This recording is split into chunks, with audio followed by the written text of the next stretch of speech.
dentro de qualquer tipo de empresa, é o assunto que mais você precisa conhecer. No final das contas, você pode estar vendendo e perdendo dinheiro, né? Pessoal, o assunto de hoje é precificação. E eu quero já até deixar um spoiler aqui. Não é a concorrência e nem é o cliente que não quer pagar mais caro. São outros motivos. Nossa, vários. Pessoal, sou Sandro Zambelli, mais uma vez estamos aqui no Cast Blue para falar sobre um tema muito importante que eu acho que aflige aí pelo menos 80, 90% dos empresários no Brasil, que é a precificação. Estamos aqui hoje de novo com o Fernando e o Rafael para a gente discutir um pouquinho mais desse assunto e aprofundar. Fernandão, começar com você, cara. Eu falei 70% a 80%. Acertei, Fernando? O que você acha? Sandro, esse assunto aí, ele beira a esse número, né? Porque a precificação, eu entendo que dentro do que a gente faz, dentro de qualquer tipo de empresa, é o assunto que mais você precisa conhecer, né? Por quê? Porque você posiciona o produto através da precificação, porque você entende a margem do produto através da precificação, você entende o valor do produto através da precificação, né? O mesmo produto, ele pode ter um preço, por exemplo, um produto de R$ 1.500, que é um notebook, ou pode ter o mesmo notebook de outra marca por R$ 10.000, mas ele continua sendo um notebook. Você pode ter um carro de R$ 70.000, ou carros acima de 5 milhões.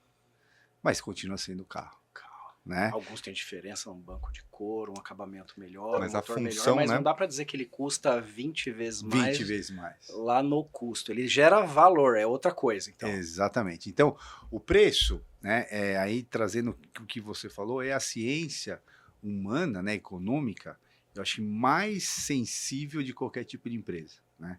Se a empresa entende essa ciência, possivelmente você consegue fazer grandes negócios, né, ganhando dinheiro. Se você não entende essa ciência, você vai continuar analisando o seu custo só, fazendo um markup, depois a gente vai discutir um pouco melhor o que é isso, você com certeza vai ficar fazendo o que você falou, né? Querer aumentar preço e não consegue. Pelo contrário, para você vender, você tem que dar o famoso desconto, né? Então, esse é o mau vendedor, né? Um cara só vende se tiver preço mais baixo que a concorrência, né? Então, que isso, aí sim, acho que 90% dos nossos clientes, eles têm esse problema. Legal. Legal. Uma das coisas que a gente sempre prega, né? A precificação, a gente acaba dividindo ela ali em duas vertentes, né? Uma que a gente chama de precificação base, né? Que é a parte do cálculo numérico, para a gente chegar quanto que eu tenho de margem exata nesse produto aqui. Vamos dizer que é o básico do negócio, né? E muita gente não sabe fazer esse cálculo. Eu vejo o pessoal, eu compro o produto, multiplico por 2, né? Vejo bastante pessoal do ramo têxtil que tem loja ou materiais, cara, é vezes 2,2. É a média de mercado. Mas ele não sabe explicar o porquê. Se aquilo realmente paga a conta dele ou não, né? Então isso aqui, estamos falando da parte básica. Aí depois a gente vai falar da parte estratégica, né, que é como a gente vai criar isca, criar artifícios para a gente conseguir aumentar preço, gerar mais valor, né, e consequentemente alavancar as vendas através de uma precificação estratégica. Só que, cara, 90% dos caras erram ali no básico. No básico. O pessoal Exato. não consegue fazer a conta, né, e justamente por não ter a técnica, né? Não é uma coisa complexa, mas precisa ter, por exemplo, né, Fernando, um financeiro organizado. Sem dúvida. Né? A gente fala bastante de DRE, né? DRE. Qual que é o papel do DRE na precificação? O que você consegue cruzar de informação ali, por exemplo? Sandro, você colocando aí em linhas gerais, na precificação base, né, que a gente está falando agora, saindo um pouco da precificação estratégica, voltando aqui para explicar a precificação base, a famosa conta de markup, né, de baixo para cima. Essa conta de baixo para cima, partindo do custo, né? Partindo do item básico, que é o custo, por isso que é a partida da base, eu tenho que subir esses números até chegar no preço de venda, né? Que a gente chama de formação de preços. Tá? Então eu parto do custo e eu tenho a formação de preço. Tá, mas que número que eu jogo aí? Né? E aí é por isso que vem o DRE. Né? O DRE, ele nos dá a ideia, né, de quais são os percentuais que eu tenho que acrescentar acima do custo para eu realmente formar o preço, né? Então, dentro do DRE, eu tenho uma análise vertical, que é aquela que faz o percentual, né? Então, eu tenho um número, por exemplo, faturamento, imposto, etc. E quanto que imposto representa na minha receita líquida? Quanto que a mão de obra representa na minha receita líquida? Quanto a despesa representa na minha receita líquida? Esses percentuais, eles vão fazer a conta de quem chama de markup. Ou seja, eu vou ter um fator multiplicador ou um fator divisor, que é o que você colocou aí, né, 2 vezes mais, uma vez e meia, 3 vezes mais, para a gente fazer além do custo base, né, de uma matéria-prima, de um custo inicial, o quanto que eu consigo colocar além para eu formar o preço, né? Então, o DRE você vai ler ele de cima para baixo, ou seja, do faturamento líquido, do faturamento bruto, até ter os números EBITDA e lucro líquido, e o markup a gente vai fazer ao contrário, você vai sair de baixo e vai pagar todas as contas até chegar na receita através dos bruta. percentuais, Através dos que você percentuais. extrai do DRE. Exatamente. Então, o DRE, eu vou fazer uma leitura do que mais ou menos eu previ dentro da minha formação de preço. Sair do inicial até subir até a formação, até a receita bruta. Né? Então, nessa formação de preço, eu tenho que ter o percentual do imposto, né? Quanto de imposto que eu vou percentualmente falando, quanto que eu tenho que colocar de despesa comercial, despesa administrativa, quanto que eu coloco em investimentos. Às vezes eu tenho um problema de financeiro, eu tenho que colocar lá o custo do dinheiro, né? Então, tem que ter todos esses parâmetros para você fazer um processo de, no caso, markup divisor, né? Para que você divida esse valor para que você consiga ter o preço final para o cliente. Então, formação de preço, para fazer a formação de preço. Até traduzindo de uma forma, cara, eu diria até que grosseira, né? Alguma parte do custo a gente sabe, né, o valor dele. Por exemplo, uma xícara dessa, né? Eu tenho a matéria-prima, eu tenho a tinta, cara, eu sei, tem R$2 aqui de matéria-prima, que você pode comprar por quilo, pesa quanto que vai, você sabe lá que vai R$2. A tinta você sabe que vai 50 centavos. Isso daqui é conhecido. O imposto geralmente é conhecido. Eu caio na alíquota de 11%, de 7%, que é simples, por exemplo. Agora, e aqueles custos? Por exemplo, aluguel, mão de obra. Cara, quanto que eu tenho de mão de obra aqui dentro? Será que vale a pena eu cronometrar para ver quanto tempo ele gasta ou não? Né? Ou não, eu posso pegar pelo percentual do DRE. Né? A mão de obra eu pego pelo percentual do DRE e não por quanto tempo ele gasta. Isso é uma metodologia para facilitar, porque no final das contas você vai achar 97%, 95% de precisão. Era R$4,30 de mão de obra, mas eu achei R$4,25. Né? Às vezes o custo de você realizar uma medição é maior do custo de você ser prático também. Né? E isso eu acho que cai bastante na indústria, né, Fernando? Porque a indústria tem muita mão de obra. É até um grande erro do pessoal da indústria, ele precifica a hora inteira da fábrica e vai todo mundo no mesmo bolo, né? Então, ou seja, tem produto que eu poderia ser mais competitivo, mas como ele está na média, ele está mais caro. Tem produto que é mais caro, mas como eu estou na média, eu estou precificando ele mais baixo. Como é que a gente resolve isso na indústria, por exemplo, Fernando, essa parte de custo? Ô Sandro, eu tenho bastante janela em custo fabril, né? Eu não me lembro, não me recordo, né? É uma indústria que consegue fazer uma análise de custeio de fato, né?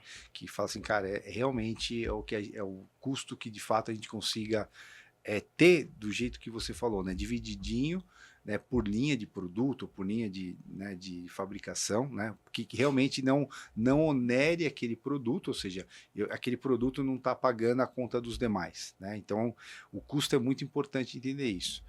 Então, a indústria, ela tem a parte de operação de um modo geral, né, aí trazendo para a indústria, ela tem uma particularidade mesmo. Né?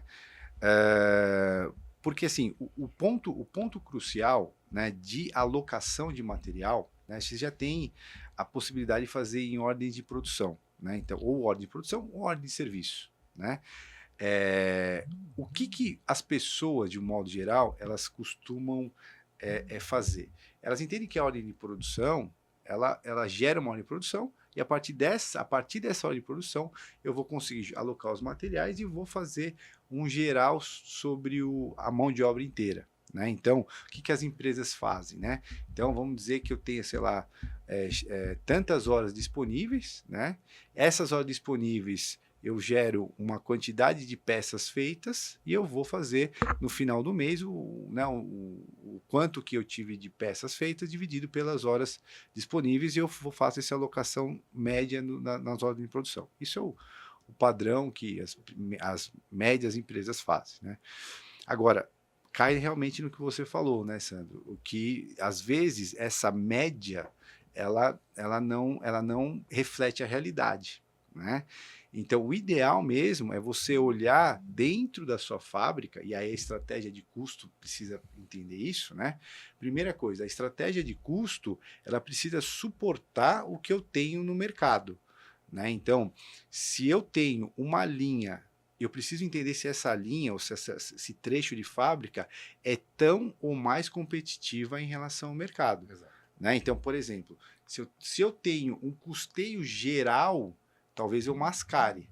Mas agora, se eu começo a fazer uma estratégia em segmentação e eu consigo enxergar aquela linha, ela é competitiva ou não, e aí eu consigo absorver o custo através da mão de obra, etc., para aquela linha ou para aquele trecho de fábrica. E aí a gente começa a entender, vale a pena eu continuar fabricando aqui? Né? Ou não, ou lá as outras empresas eu podia terceirizar, é mais competitivo ou não. Trazer da China, o trazer da China. Fazendo, né? Exatamente. E esse é o ponto. Então, quando você coloca no mesmo balão, né, todo mundo aqui faz parte do mesmo, né, do mesmo custo, e não é verdade. Né? Então, às vezes você tem uma linha que não mexe com outra linha. Né? Então, e às vezes você coloca isso como sendo alguma coisa única da fábrica. Né? Outros custos de fábrica que são muito misturados, que isso até o nome já diz, porque chegou uma hora que falou assim, cara, eu não quero mais entender o custo, que é o chamado gastos gerais de fabricação. Gasto geral de fabricação é um advento contábil que fala assim, cara, eu não sei o que fazer, enfia lá. Enfia lá Põe lá. Um abraço. Lá tem manutenção, tem tudo que você puder imaginar tem lá dentro. Que é aquele negócio assim, não consigo alocar, eu ponho lá dentro, tá? Isso é um dos maiores erros, né? E cai exatamente o que você está falando aqui. Isso é um dos maiores erros, porque eu coloquei dentro de um balaio de gato.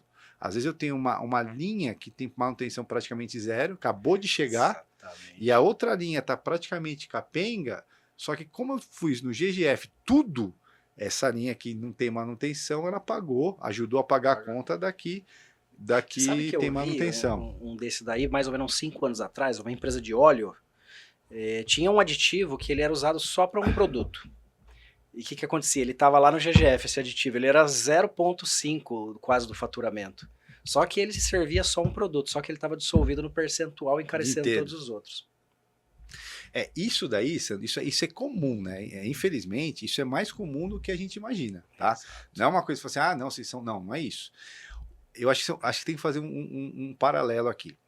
Exemplo que você deu, da tinta, etc, eu acho que a gente tem que dividir em dois, né?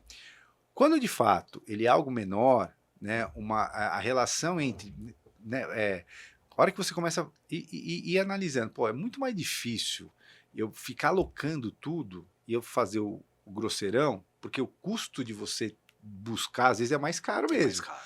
Porque assim, às vezes você quer ser tão mais realista que o rei e não vai chegar a lugar nenhum. Isso é uma coisa, certo? Agora, outra coisa é quando você já tem uma operação grande ou média, em que você já tem linhas, né, fabris que já estão bastante... que você já tem bastante demanda de custeio, né? E que aí é o contrário, né? Aí quanto mais você for específico aquela região que você mapeou, né, dentro daquele segmentação, mais você vai ter algum custo na mão. E aí você consegue comparar no mercado. Cara, eu tenho um produto da linha A que é competitivo, da linha B não é competitivo, da linha C é competitivo. Né? Não ao contrário, a minha fábrica está ruim. Não, às vezes não é a fábrica, às vezes é um trecho da fábrica. né? Ou às vezes é porque o meu maquinário daquele trecho é muito obsoleto, né? É muito obsoleto, o maquinário, você não consegue mais competir com o mercado. Agora, se você coloca tudo dentro do mesma análise, você perde competitividade no mercado e você tem que ficar repassando o preço. Exato. Né? Já vimos empresa, Fernando, que a gente para de vender uma determinada linha de produto e a lucratividade da empresa aumenta. Quer dizer, o cara vendia, vamos supor, 5 milhões por mês, desativa essa linha, agora eu vendo 4. Só que a margem de lucro em grana passou a ser maior, justamente porque você tirou o ladrão de margem. Foi que nem quando a gente falou ali dentro do podcast anterior do DRE, inclusive, assistam o episódio 2 aí, que a gente fala bastante sobre o DRE, né? Que a gente fala sobre o produzir mais não necessariamente significa ganhar mais dinheiro, né? Porque se a gente não faz a precificação estratégica que o Fernando aqui brilhantemente explicou, no final das contas você pode estar vendendo e perdendo dinheiro, né? Que a gente até citou. Você olha o faturamento e fala, cara, 5 milhões de reais, meu faturamento. Você vai olhar todo o custo e percebe que não funciona, né? Quando olha o custo, né, Rafa? Quando olha. O DRE é muito bem lembrado, né, Rafa? Que foi até o episódio anterior. Muita gente nem tem o DRE, né, que é a ferramenta fundamental. Inclusive, para você cruzar a precificação. Até fazer um paralelo aqui, né? A gente faz o teórico, né? Tudo que o Fernando falou aqui é o teórico. Vamos calcular o preço de venda baseado nos índices do DRE. Eu sei o meu custo fixo, sei os percentuais. Legal? Faço a conta de markup ali e tenho lá que eu quero ganhar 20% de margem. Legal. Não No querer papel, necessariamente é poder, ó, né?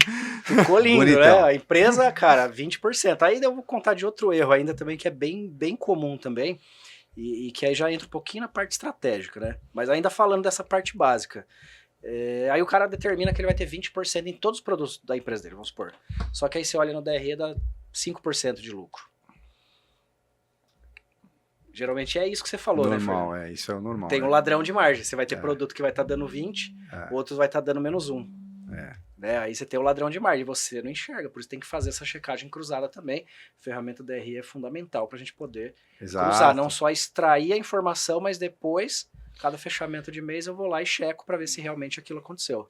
E o que você está falando, Sandro, eu acho que é assim, para não falar de 100%, 99% das empresas, né? Que não estão bem financeiramente, tá? Você pode cravar. Elas fazem só o teórico, né? Então, elas acreditam que aquela formação de preço, aquele jeito que ele encontrou para fazer a lógica de precificação, ela é ideal, bacana. Sempre deu certo, sempre né? deu no certo. passado. Só que o que acontece? Como ela não vai fazendo o controle via DRE, né, não vai fazendo o controle das margens, né, ela vai começando a perder competitividade e não percebe isso. Ela não percebe isso, né? Então, a empresa, quando ela vai começando a ficar madura, né, a gente vai ter que ter um DRE, que é o centralizador, é a ferramenta que vai te dar realmente um dos nortes para ver se aquilo teórico, em tese, está sendo praticado, é o primeiro passo. Fora isso, além disso, você precisa realmente segmentar. Porque vai ter essas perguntas que você falou. Então, por exemplo, tem o DRE, tá dando bom, tá dando ruim? Tá mais ou menos, tá 5. Tá, 5 é ruim, mas tá, onde que eu mudo? Aí que vem a estratégia, né? Quais linhas de produto, quais grupos de produto, quais canais? Aí você vai analisando do começo ao fim, e aí você tem que ter uma segmentação legal dentro do seu sistema, dentro da sua base, para você fazer, tá, do DRE5, aí eu vou ter quais produtos me roubam margem, né? O problema está na precificação, o meu problema está na improdutividade. Né? Ou no maquinário que é antigo. Exato. Então, aí, se você segmentar, você tem uma base de fato de segmentação, uma árvore legal, em que você consiga, daqui a um tempo, fazer essas perguntas, você não só tem um instrumento principal, que é o DRE, mas os instrumentos que são os braços para você fazer a correção daquilo. Exato. Né? Então, às vezes, primeiro, você só tem um teórico, você não fecha. Você não fecha um DRE, você não sabe o que está acontecendo. Né? Depois que você fechou o DRE, você fica com uma interrogação. Como que eu faço para sair de 5 para 20? Ou de 5 para 10, 5 para 15? Né? Então, são dois vieses que eles são complementares, você não consegue ser dissociado. Por isso que a precificação ela é algo em que, por mais que você queira ter, teoricamente, né, um número, né, você imagina que a sua operação ela vai ter esse custo. Por isso você vai colocar um teórico. Você imagina que o seu comercial vai ter aquele custo, mas na prática o esforço de venda é maior. Na prática o esforço de produção, de operação é maior e você não está percebendo. Teve né? perda, você não contou. Teve ineficiência, Exatamente. você não contou. Teve quebra de máquina no meio do caminho, você não contou. Exatamente. Então, por isso que é super importante a precificação. Ela é viva, né? Ela é viva. Sim. A precificação que eu fiz hoje, cara, pode ter mudado tudo em 3 meses. Eu quero fazer uma pergunta, Fernando. Hoje eu vou roubar um pouco o papel do Sandro e vou fazer uma Lógico, pergunta fica à minha. vontade. Porque, como eu enxergo isso, né? A gente vai falar daqui a pouco do ponto de vista aí de percepção de valor pelo cliente, do ponto de vista de marketing, né? Mas em cima disso, eu entendo que existe uma precificação base, que é o mínimo que nós podemos cobrar em cima deste produto, né? Que feito através dos cálculos. Eu entendo também que a margem também está muito ligada ao volume, né? Então, aquele produto que vende pouco, naturalmente, ele precisa de uma margem maior para se manter. E um produto de rotatividade alta, sei lá, pegar um produto de supermercado, por exemplo, naturalmente ele tem uma margem menor, porque você vai, em tese, você vai projetar a rentabilidade daquele produto no volume vendido e não na alíquota, né? Da margem em cima dele. Mas existe um outro negócio, isso é realmente uma curiosidade que me bateu agora, quando você tem um produto que tem refil. Eu vou dar um exemplo. Uma máquina de café, daquelas de cápsula. A máquina em si, né, tem modelos que são estritamente baratos, porque entende-se que ela vai ganhar no refil. Igual as impressoras também. Né? Impressora. Quando eu das olho... impressoras. Eu gosto muito de videogame também, então, como eu gosto de videogame, cara, as empresas vendem um videogame a custo, a margem zero para eles, porque eles tendem a ganhar com a venda de software. Como é nesse caso, assim? Desculpa, foi uma curiosidade minha aqui do momento, assim. Ô, Rafa, assim, a pergunta é excelente, né? E aí eu acho que eu vou fazer... Você me deu uma assistência, eu vou devolver para você para a parte do marketing já. É inegável, né? A hora que a gente vai discutir preço, é inegável a gente entender que faz parte da estratégia. Preço é igual a estratégia. Não tem como dissociar isso. Né? É impossível. O preço é intimamente ligado à estratégia. Né? Na verdade, uma das formas de você enxergar a estratégia da empresa está justamente na sua pergunta. A estratégia da empresa ela é personificada através da estratégia de precificação. Né? Não tem outra forma de você ver um valor através de uma precificação. Né? Então, o que acontece? E aí, indo mais para a resposta. Você tem vários tipos de segmento, vários tipos de produtos, serviços. Né? A primeira coisa que se tem que se analisar é quão elástico é esse mercado. Né? Porque quem define o preço é o mercado. Quem determina o preço não é eu quero vender tal coisa ao preço X. Não existe isso. Né? Eu gostaria de ter, mas não existe isso. Quem define um pouco o preço é algo muito algo surreal. Não é uma coisa que... por exemplo, você fala assim, essa caneca ela tem um preço de 10 mil reais. Preço, eu posso falar que isso vale 10 mil reais se alguém pagar. Se alguém pagar 10 mil reais, essa caneca vale 10 mil reais. Se fosse a caneca usada por Abraham Lincoln Exato. no momento em que ele... Pronto. Já valeu 10 mil Já reais. valeu. Então, o preço é algo muito subjetivo. Né?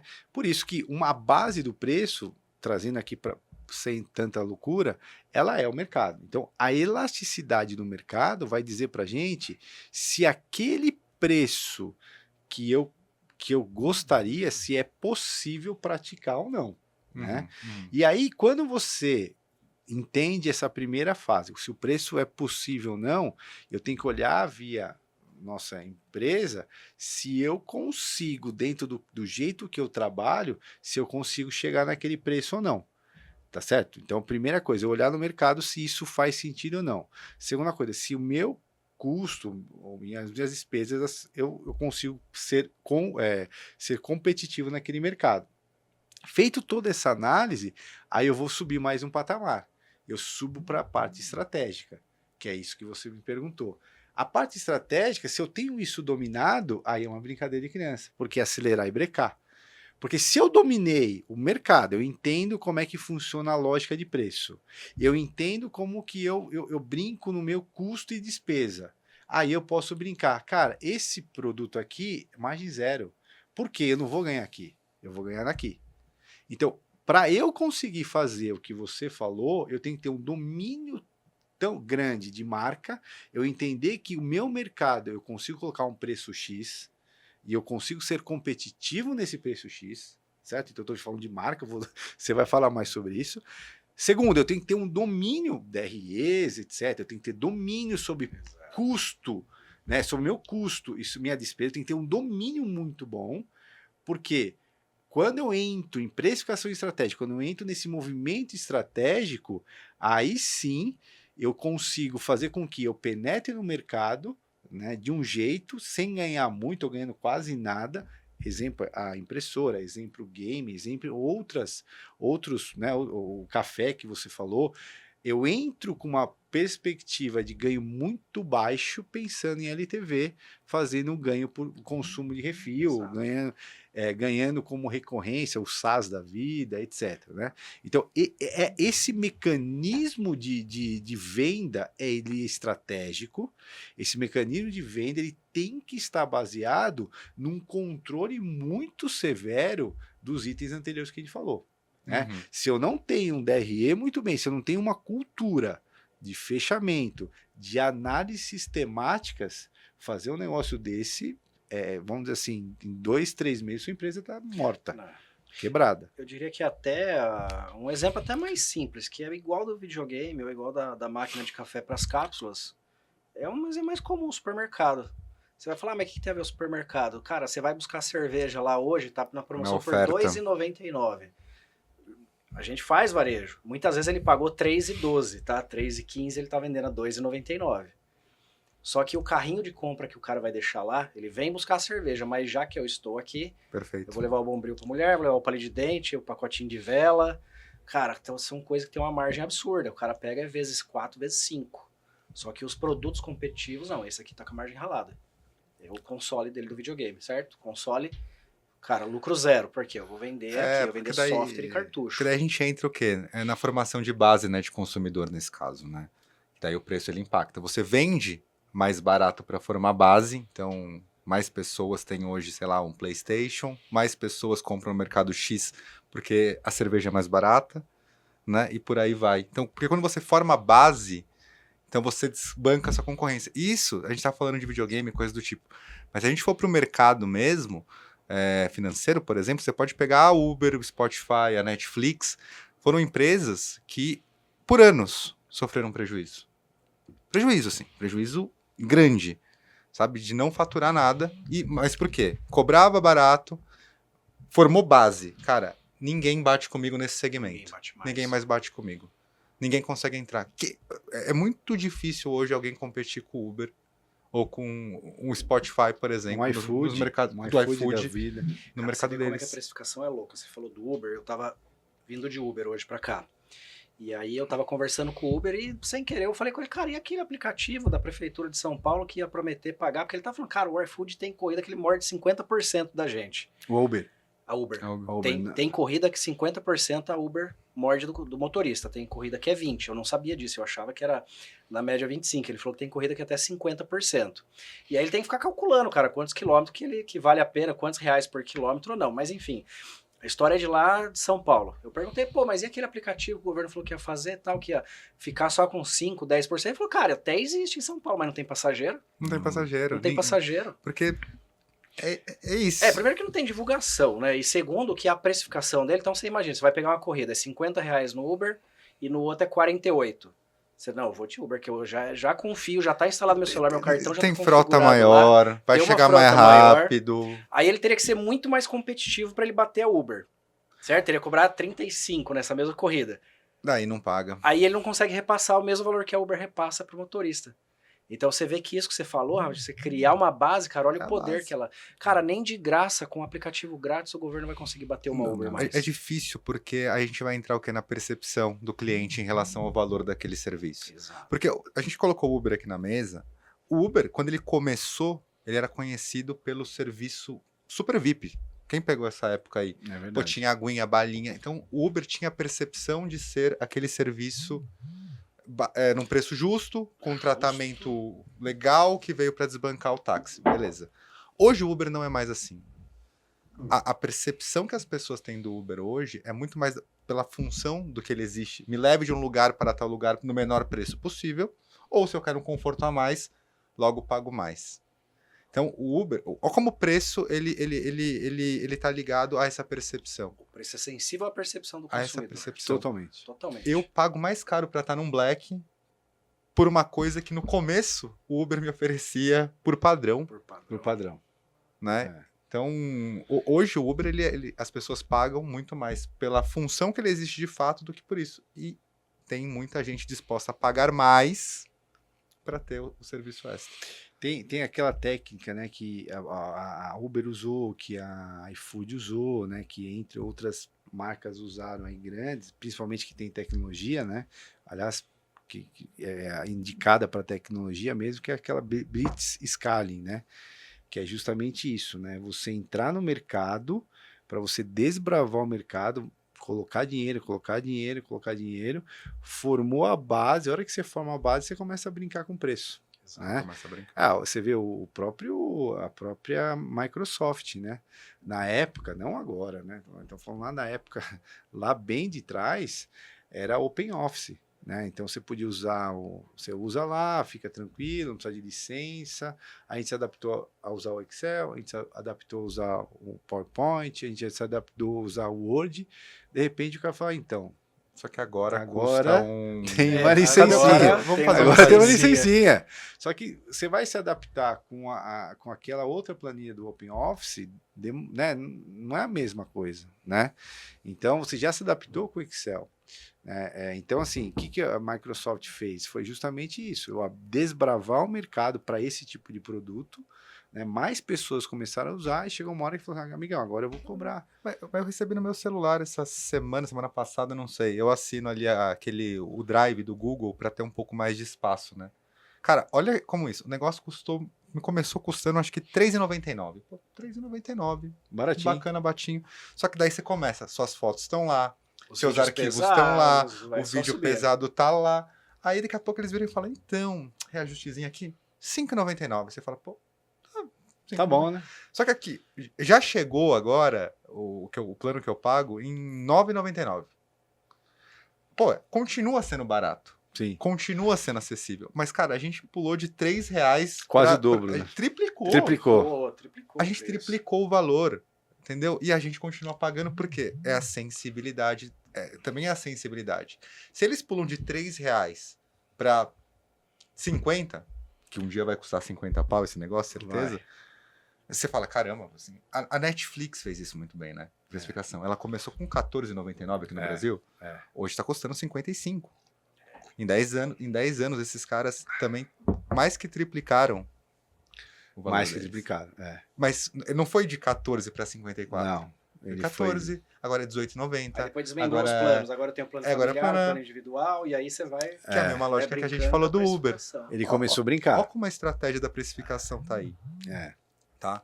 E aí a gente entra muito na questão do que eu tava falando, do valor percebido, né? E como comunicar esse valor para o cliente? Porque o Sandro colocou muito bem, né? A gente tem o valor base, que é vamos chamar aqui do mínimo que você tem que cobrar para minimamente pagar a Vale a matéria-prima, pena. para poder pagar sua mão de obra. Enfim, isso é o mínimo, esse é o valor mínimo. Menos que isso não dá.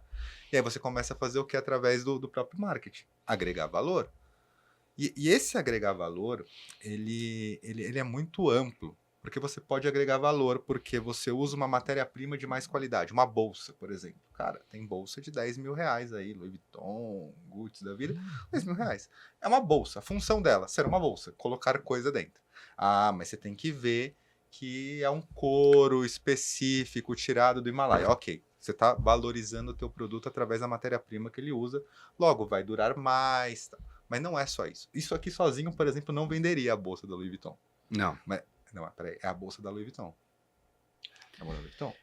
E o que você está falando, Rafa, é assim, a maior parte das pessoas, isso seguramente o que eu vou falar aqui, empresários, né, ou a pessoa que está à frente do negócio, ela, quando você pergunta qual que é o seu diferencial, ela fala assim, cara, é minha qualidade. É a qualidade. Ou meu atendimento. Meu É, atendimento. minha qualidade no minha atendimento é os verdade, top 2, né? Sempre. Aí, cara, tá bom, mas aí tudo bem. Vamos imaginar que de fato que nem você falou, né, a matéria-prima de couro diferente da concorrência, eu acho que às vezes pode ser mesmo, tá? Não quer dizer que isso é verdade, às vezes até a qualidade é pior. Mas vamos imaginar que de fato se você realmente não divulgar, se você realmente não mostrar que tem um diferencial, não adianta. Cara, não se adianta. eu pegar uma bolsa do mesmo couro que é feita a bolsa da Louis Vuitton, sabe? Eu tô falando Louis Vuitton, que é uma marca muito conhecida aí do público, imagina. O mesmo couro, sem o LVzinho, e falar custa 20 mil, o pessoal vai olhar e falar, não compra. Não vai Porque no pagar. final é a marca. Falta marca, falta história, Falta falta marca, todo o reconhecimento do é. negócio. Exato, É isso exato, exato. Então, cara, como o Fernando falou logo no começo, você acha que, vamos dizer que a bolsa custa 10 mil, 20 mil reais, né?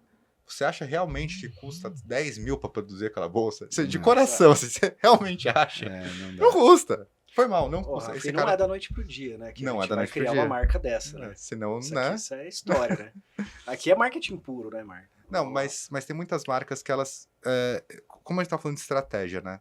A Netflix, o Uber, essas plataformas que foram para formação de base, elas trabalharam um preço muito baixo durante muito tempo para gerar fidelidade. Essas marcas já mais estabelecidas, ela precifica o produto dela gerando valor em cima da própria marca. Então, essas pessoas, elas não necessariamente precisam ter uma base gigante de cliente, né? Mas elas precisam ter alguns clientes fiéis que foram gerados a partir da história. E aí, o marketing, ele existe para gerar essa percepção. Porque se eu não contar para ninguém que aquele couro da bolsa que a gente citou há pouco é do Himalaia, feito do não sei o quê, cara, ao olho nu, é só uma bolsa. É só uma bolsa. Eu tenho um. Olha que interessante, né? Nós estamos falando aqui, né? Eu conheci, não sei se foi com você, não sei, em um dos projetos, não sei, não lembro exatamente. O cara, ele importava, olha que loucura, ele importava chocolate, tipo, aquele de tirinha, esqueci o nome. Não é TikTok, Tic-Tac, não é Tic-Tac? Não, tic-tac é a balinha. Aquele chocolatezinho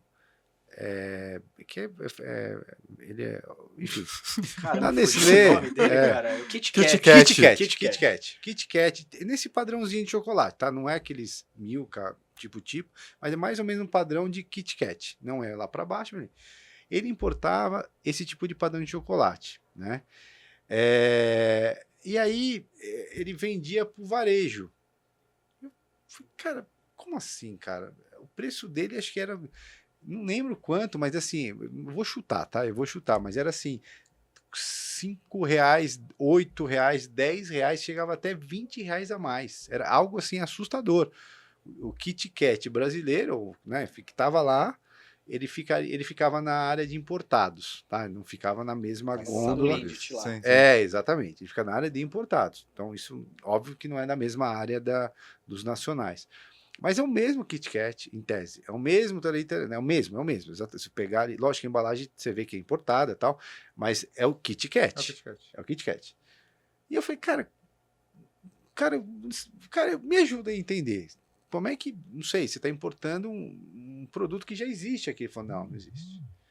Aí eu tava na mesa com ele, ele pegou o Kit Kat, falou, experimenta esse aqui, e pegou o brasileiro. E é normal, ele falou, Fernando, isso é dúvida, 99% das pessoas que vêm aqui fazem a mesma que você, não se sinta mal. Experimenta. Ele falou, só que experimenta o brasileiro primeiro. Peguei, experimentei. Agora experimenta esse aqui. Cara, é outro.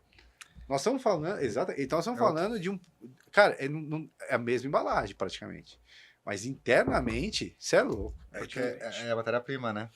Aí eu vou falar, esse tem qualidade. Matéria-prima. Se for falar em qualidade, esse tem É, o qualidade. importado, o chocolate importado. Então, é assim, diferente. mas olha que interessante, assim, Conhece bem, né? Sandro? Conheço bastante. Eu também conheço. Eu bastante. Foi difícil pra mim, viu? mas você percebe É que difícil adaptar na volta, né? adaptação, né? Então, é isso que é importante. Quando a gente fala de qualidade, ela tem que ser uma qualidade percebida. Percebido. Percebido. Né? Então, Exatamente. aí mas isso que. E aí eu fiquei. E aí, pra gente trazer pro nosso assunto aqui, e aí eu falei para ele, cara, você compete, olha que interessante, você compete, porque assim, qualidade percebida não é tão simples, né? Não tem simples. Ô, Fernando, quando o cara ele tem a percepção do que é bom, ele não consegue fazer um downgrade, ele não consegue comer um chocolate de muita gordura. Ele vem para um outro tipo de chocolate. Então ele já não vai procurar naquele. Então, ou seja, eu estou competindo com um rol de precificação mais alto. A gente está competindo com Exatamente. o Milka, enfim. Mesmo sendo O Kit Kat.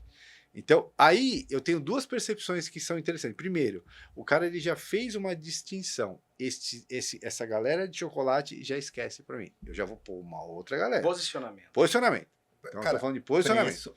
Preço é posicionamento. Exato. Aí, o que Tá? ele falou? Se eu pego esse mesmo produto e coloco para cá, ele não vende. Aí eu não vejo. Se eu pego esse produto e começo a comparar ele aos importados, por que ele vende? Pela lembrança de marca nacional. Então, ele é um produto nacional com preço nacional frente à minha concorrência importada. Só que o sabor é de importado. E por isso que ele vende muito mais do que qualquer outros produtos que eu vendi aqui. Ou seja, ele traz produtos que já existem no hall de percepção nacional, ou seja, você já tem marcas conhecidas. Ele não vai buscar marcas que ninguém já ouviu falar, porque senão você tem que formar a marca. Já tem uma marca formada, trazia para o nível de importados. A pra Pringles você... faz isso muito, né? E aí você acha aquelas começa a ter, Pringles. você começa a ter um diferencial, porque dentre os importados ele tem uma referência de marca. Aí matou. Exatamente. Aí a estratégia dele de venda está aí. Voltando um pouquinho no mundo dos simples mortais, né? Vamos falar que 80% das empresas nacionais é um mercado um pouco mais tradicional. Tá. O cara não consegue sair muito da caixinha, né? Cara, é um supermercado, é uma loja de roupa, um material de construção, uma indústria que tem uma linha de 100 e tantos produtos, até tem um certo índice de inovação, mas praticamente tudo que ele faz tem concorrente para todo lado, né? Como que a gente vai definir o preço? A gente acabou de falar aqui que, cara, eu pegar todo mundo e falar que eu quero 30% de margem em todo mundo não é uma boa. Tem que ter produto que eu tenho que ter 5% e tem produto que eu posso ter 50%. Dependendo do público, do local, da exclusividade do produto, do posicionamento de marca. Aí a pergunta foi, como que eu controlo isso, cara? Boa. Se eu colocar esse daqui com 5 e esse com 50, aí eu já perdi a referência no DRE, que deveria dar 30 para todo mundo, já não dá mais. Boa. Como que eu vou fazer essa checagem lá embaixo? Falar, a minha margem vai ser tanto. Se eu subir esse ou descer esse. Boa. Eu já fiz na maldade, que a gente faz bastante no supermercado isso daí. Né? Cara, eu ia te perguntar, eu ia te falar, até te sugerir, vou dar um case atual. Estamos falando agora, neste mês agora, né? Estamos falando desse ano aqui, vamos dizer assim, atual, tá? É de um cliente nosso, tá? Então é fresquinho, não vou falar o nome do cliente, mas é fresquinho, exatamente essa estratégia. É um cliente que vem crescendo no varejo, tá? Vem crescendo com bastante força, né? E a gente precisava crescer mais. Quem cresce gosta de crescer, né? Só que o crescer mais não basta, tem que crescer com margem. Aí que é gostoso, né? Se eu crescer mais é legal, bacana, mas crescer mais com margem... Que diferente de uma Uber, não tem um investidor Não tem por investidor, trás, com milhões, né? Crescer mais com margem, eu consigo ter mais loja. E foi essa estratégia traçada ano passado, com realização para agora, né? O que acontece, que eu acho que isso que é legal, exatamente o que você falou. A gente teve, ou tem, né, um mapeamento dos principais iscas do mercado, as principais ofertas. Exemplo, no açougue, contra filé, paleta, frango, etc. Mapeou. Esses caras aqui... A cesta competitiva. A cesta competitiva no açougue para esta região é essa. É isso aqui. Ponto. Se eu tiver preço nesses itens, o pessoal Cara, vem pra minha loja. vem pra minha loja. Exato. FLV, frutas, legumes. esses aqui, ó, mapear, tá aqui. Para esta região, este público, que é um público mais D&E, né? Então, este público é sensível a isso. É bastante a cesta básica? Nem tanto. Olha que interessante. Nessa pesquisa deu que é mais nesses itens que nós estamos falando aqui. Aí a gente começa a falar o seguinte, ó, dentro desses itens aqui, a gente vai trabalhar, aqui eu não posso perder. Aqui eu vou ter uma estratégia de isca em que eu vou conseguir manter e eu vou fazer uma pesquisa semanal com os meus concorrentes e eu vou manter essa coerência em atrair o consumidor através dessas iscas. Legal, atraiu o cara, a atração ficou boa. E a margem? E aí cai no que você falou. Porque o cliente sempre vem pelo mais barato. Bem mais barato. E aí o que acontece? Dentro de uma cesta de produtos, né? Aí uma estratégia de price, a gente consegue enxergar dentro de um hall de produtos quais são as categorias que a gente vai aí sim subir a margem. Aí sim a gente vai fazer com que caia no carrinho. Aí são as estratégias de cross-selling, as estratégias de realmente de ponto extra, a estratégia de precificação na gôndola para o cara entender que aquilo está mais barato. Aí a gente fez isso coordenado entre a área de compras, né, e área de operação, ou seja, o que se discutir estrategicamente, o que se discute estrategicamente das tomadas de decisão, ó, agora aqui a área de limpeza vamos fazer cross mais para cá, aqui vamos fazer. Então a gente começou a fazer cross em determinados departamentos, né? Às vezes não dá para fazer tudo, mas alguns departamentos você vai fazendo ao longo das jornadas e você vai conseguindo rentabilizar. Chega uma hora que a loja inteira ela começa a entender essa brincadeira, porque eu fixei os produtos que eu não posso perder. Se eu fixei os produtos que eu não posso perder, o resto é brincar. O resto é basear a brincadeira. Aí você vai brincando. Porque aqui eu não tenho como perder. Lá que quando você aumenta o preço de um produto, a margem que tá ali, margem bruta, tava lá 23,1. Aí, cara, mexeu aqui 23,05. Exato. Né? E, cara, qual que é a meta? Pô, a meta é 23. Então eu posso, cara, puxar mais um puxar para pouquinho, cima. né? Eu tenho mais margem aqui, eu tenho mais 0,5. Exato. Você quer ver isso aí na prática? Inclusive, imagino que esse cliente esteja assistindo a gente. Vou parabenizar aí pelo avanço que o Fernando falou. Braço para vocês. Mas na prática mesmo. Começou a Páscoa. Né? Começou a Páscoa.